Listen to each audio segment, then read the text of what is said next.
नमस्कार, आप देखिए ये कनॉट प्लेस का नजारा। लोग धर्मेंद्र प्रधान के खिलाफ जमकर नारेबाजी कर रहे हैं, इस्तीफे की मांग कर रहे हैं।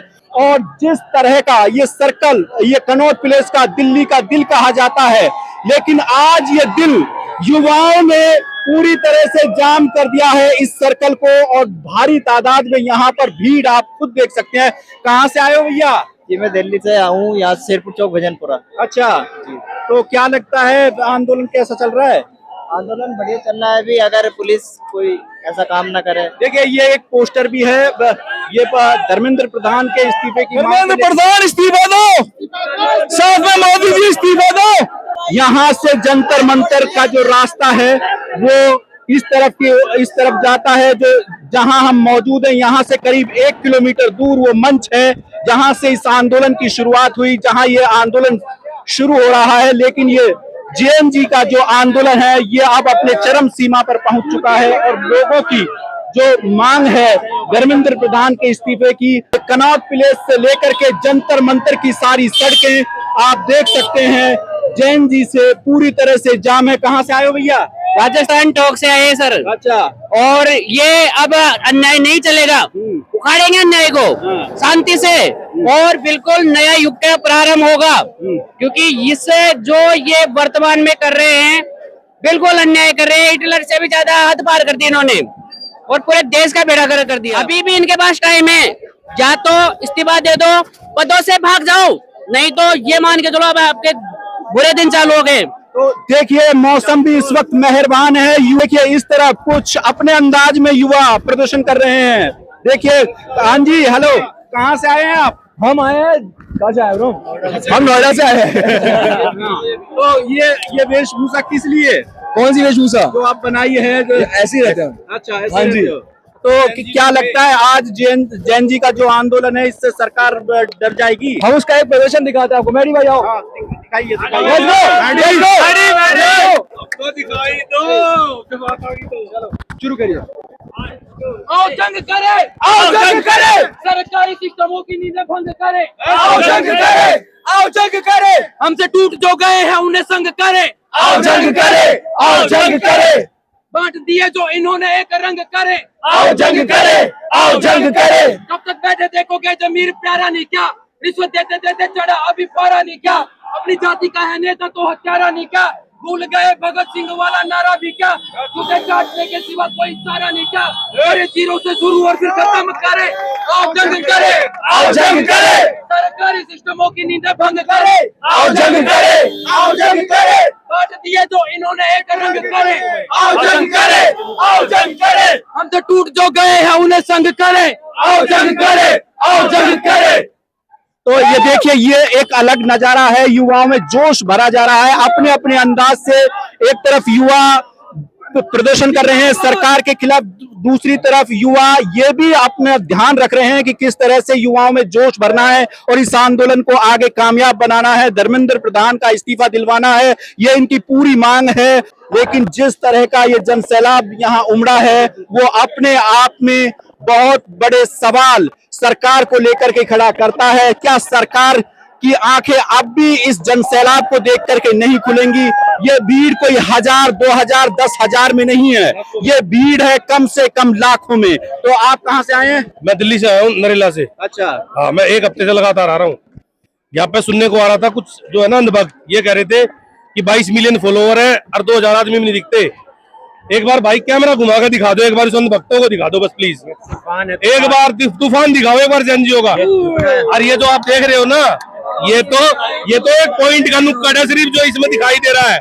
पूरा कनॉट प्लेस ब्लॉक कर दिया जेएनजी ने। मेरे भाई सारे आ जाओ, कुछ भी नहीं कर सकती पुलिस और कुछ भी फौज नहीं। और मोदी डर चुका है, सारे स्टेशन बंद कर चुका, सारे बॉर्डर बंद कर चुका, नेट बंद कर चुका, पुलिस प्रशासन को आगे लगा दिया। लेकिन जेएनजी ने ऐसी कर दी खिंचाई इनकी कि अब देखने लायक नजारा आ रहा, मजा आ रहा भाई। आ जाओ सारे भाई। तो ये आंदोलन आज जो कनॉट प्लेस तक जंतर मंतर से आया है ये आज रहेगा, ये आगे भी जारी रहेगा। ये जो आए हैं ना सारे बाहर से आ रखे हैं और ये घर से ये इसलिए क्या खा रखे, कोई 10 दिन कोई 15 दिन संभाल, मोदी से भी संभाला नहीं जाएगा ये जो है ना जनसैलाब। क्योंकि किसानों को तो इसलिए मार दिया था वहां पे, वे दिल्ली के बॉर्डर पे थे। अब संभाल के देखो ना, ये बुजुर्ग थे किसान बेचारे, 700 मर गए थे। एनजीओ को कुछ करके दिखाओ ना।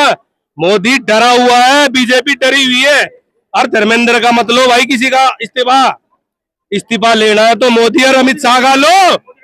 धड़कन के जब मोदी डरता है जब मोदी डरता है, तूफान के आगे सरकार को झुकना पड़ेगा। और कहते हैं ना, जीने के लिए कई धड़कनें जरूरी है, मरने के लिए एक धड़कन का रुक जाना ही काफी है। तूफानों के आगे अकड़ नहीं चलती, उसके आगे झुक जाना ही काफी है।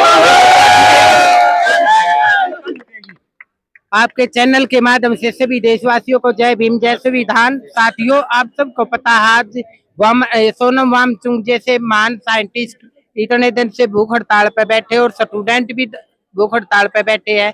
बीजेपी सरकार न डूब मरना चाहिए। ये बच्चे अपने हक अधिकार के लिए रोड पार है आज, क्योंकि नीट का बीजेपी सरकार जब सत्ता में आई है ना, 90 से ज्यादा पेपर लीक हो चुके भारत में। और ऐसे भ्रष्टाचारी लोगों को शिक्षा मंत्री बनाते हैं, उनको भी भाग देते हैं जो आरएसएस के पाले हुए होते हैं। ठीक है, आरएसएस के पाले हुए कुत्ते हैं ये हमारे टुकड़ों पर पलते हैं। हमारे टैक्स से रुपया इनकी जेबों में जाता है। 1 लाख से ज्यादा भारत में स्कूल बंद हो लिए, लेकिन लोगों के आंखों पर पट्टी बंध रही है अंधभक्ति की। मैं कहती हूँ, आप कह रहे थे ना वो अंधभक्त के 1000-2000, मैं कहती हूँ जहाँ दिल्ली में देखोगे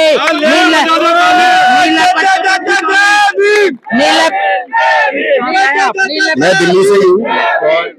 नीले पटका वाले तुम्हारे जीजा ही जीजा नजर मैं दिल्ली से हूँ और मेरे बेटे ने 3 साल पहले नीट का एग्जाम दिया था, तो वो दर्द मैं महसूस कर सकता हूँ। उस टाइम तो नीट का एग्जाम लीक नहीं हुआ था, बट एक पेरेंट्स होने के नाते जिस तरीके से जो पेन बच्चा को जो पढ़ते हैं हम देखते हैं दिन रात, जिस तरीके से वो प्रिपरेशन करता है, पहले तो बोर्ड का एग्जाम देता है, उसमें वो साल भर उसके ऊपर हमारा पेरेंट्स का इतना प्रेशर होता है, कंप्यूटर इतना होता है, इतना ज्यादा कंपटीशन, 99.9 में भी उनको एडमिशन अच्छे कॉलेज नहीं मिल पाते हैं। तो उनका जो प्रेशर लेवल हम देखते हैं बीइंग ए पेरेंट्स, तो वो बहुत मुश्किल होता है। हमारे टाइम में नहीं था ये एजुकेशन प्रेशर, बट अब बच्चों के ऊपर बहुत प्रेशर है। तो उस दर्द को मैंने भी महसूस किया है कि अगर मेरे बच्चे के साथ भी ऐसा होता तो कैसा होता। और ये लड़ाई है ना बहुत जरूरी थी, क्योंकि बिल्कुल ही आंखें बंद कर ली सरकार ने, बिल्कुल आंखें बंद करके सरकार इस टाइम बैठी हुई है। सरकार को कुछ नहीं दिख रहा, उनको लग ही नहीं रहा, उनको ये एहसास भी नहीं था कि आज इतनी भीड़ होगी। और मैं अभी क्योंकि यहाँ से नेट बंद हो चुका, बहुत सारे लाइव कनेक्शन हट चुके हैं, तो वहां पे अभी भी बीजेपी के लोग जो अंधभक्त हैं वो ये फैला रहे हैं कि भाई अब कुछ नहीं है, वहां तो कुछ नहीं है, सब खाली पड़ा है।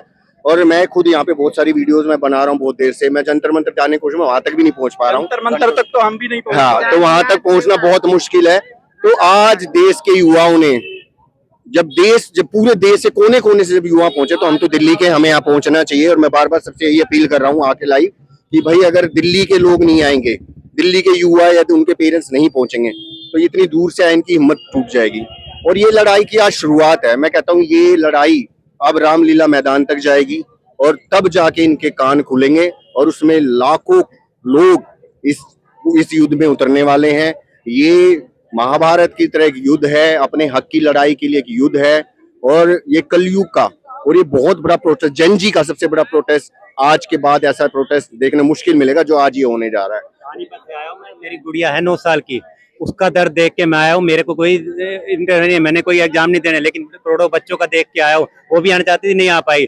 मैं यही कहना चाहता हूँ, बेटी से किया था वादा आने का, यहाँ बेटी से किया था वादा यहाँ आने का, उस वादे से फिरना नहीं चाहता था।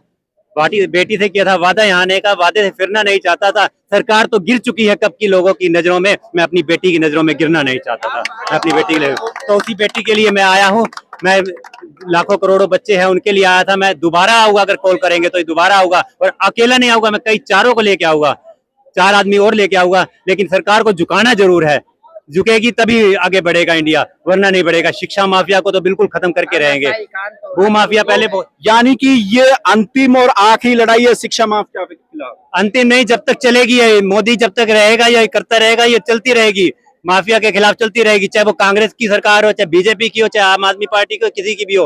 अगर शिक्षा का ये इससे सरकारों का तो कोई लेना देना नहीं है। बच्चे मेहनत करते हैं, मेहनत करने के बावजूद पेपर लीक हो जाता है, उनकी मेहनत पे सारा पानी फिर जाता है।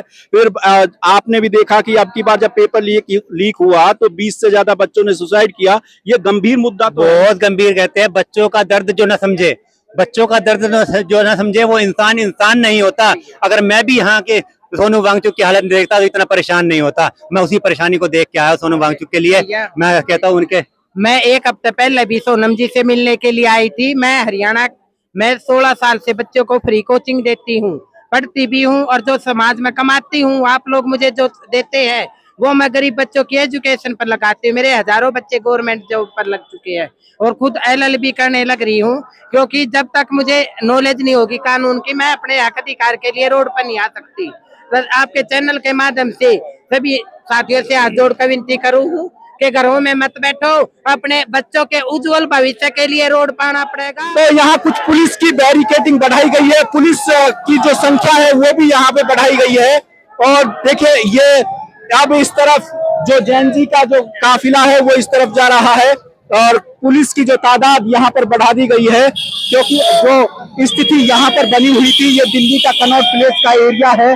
यहाँ पर स्थिति फिलहाल जाम की बनी हुई है। लोग यहाँ व्हीकल तो छोड़िए, यहाँ लोगों से सड़कें जाम हो गई हैं, लोगों को निकलना मुश्किल हो रहा है। अब इसी को देखते हुए शायद पुलिस ने अपनी बैरिकेडिंग बढ़ा दी है और कुछ पुलिस जवान रोड पर आ गए हैं। क्या ऐसी संभावना बन सकती है कि लाठीचार्ज भी यहाँ पे हो सकता है? हम जंतर मंतर दिल्ली के कनॉट प्लेस पर बने हुए हैं और यहाँ से आपको पल पल की रिपोर्ट लगातार देते रहेंगे। नमस्कार।